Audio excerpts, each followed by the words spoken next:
नमस्कार मंडळी. तर चला आपण बनवूयात आज खोबऱ्याची आणि शेंगदाण्याची चटणी. खोबऱ्याची आणि शेंगदाण्याची चटणी बऱ्याच वेळा बनवत असतो आणि ती नेहमी हेल्दी आणि टेस्टी असते बरं का. ती सोबतही खाऊ शकतो. चला तर मग बनवायला अचूक अशी चटणी आणि पटकन होणारी आणि 2 दिवस कायमची टिकणारी. त्यामध्ये सिक्रेट काय आहे पुढे जाणून घ्या. पुढे व्हिडिओ कंटिन्यू करा.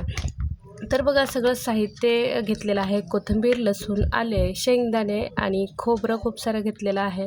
कढीपत्ता घेतलेला आहे खूप सारा. ग्रीन चटणी बनवणार आहोत आपण. कशासोबत? इडली, सांबार, पराठा काही असू द्यात. ही चटणी कशासोबतही खाऊ शकतो आपण, अशी परफेक्टवाली. सगळं धुवून कट करून घ्यायचं आणि मिरची आपल्याला जेवढं तिखट पाहिजे आहे तेवढं टाकायचं आहे बरं. आणि त्यामध्ये सगळं मिक्सरमध्ये मिक्स करून घ्यायचं आहे. जिरेही टाकू शकतो आपण त्यामध्ये आणि चिमूटभर मी साखर टाकलेली आहे. दिसली नाही तुम्हाला, पण मी ऑलरेडी टाकली होती. याच्यामध्ये मी दाखवायचं विसरून गेली.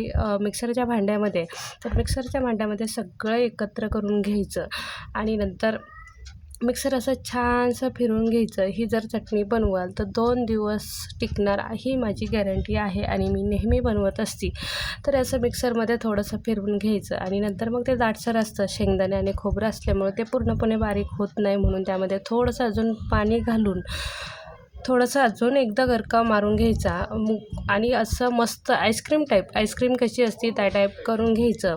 आणि नंतर मग खाली घेतल्यावरती त्यामध्ये पाणी हवं तेवढं टाकायचं आणि त्याला मस्त तडका द्यायचा. तडका देताना सिक्रेट म्हणजे जिरे टाकायचे नाही. तडका देताना जिरे टाकले तर मग ती चटणी टिकत नाही. तडका देण्यासाठी बाऊल घ्यायचा एक, त्यामध्ये तेल घालायचं. तेल घातल्यानंतर त्यामध्ये आपण हिरवी मिरची घालू शकतो, अजून मोहरी घालू शकतो. मोहरी घातल्यानंतर कढीपत्ता ॲड करू शकतो. तडतड व्हायला लागले की गॅस बंद करायचा आणि कधीही तडका देताना गरम तडका हा चटणीमध्ये टाकायचा. थंड होऊ द्यायचा नाही बिलकुल. मिठाचं प्रमाणात मीठ टाकायचं. मीठ टाकून घेतलं आणि मग तो तडका गरम आहे तो तडका त्यामध्ये टाकायचा. तडक्यामध्ये सिक्रेट म्हणजे हीच गोष्ट आहे की गॅस बंद केल्यानंतर त्याच्यामध्ये कढीपत्ता आणि पांढरे तीळ असतात ते टाकायचं. पांढऱ्या तिळाचा जर तडका दिलात तर चटणी ही खराब होत नाही, वाया जात नाही. 2 दिवस आरामशीर खाऊ शकतो. आम्ही नेहमी बनवतो अशीच चटणी. बनवून बघा तुम्ही आणि अशीच बनवत राहा. खूप छान आहे, हेल्दी आहे. अशाच एका नवीन व्हिडिओसाठी फॉलो करा. बाय.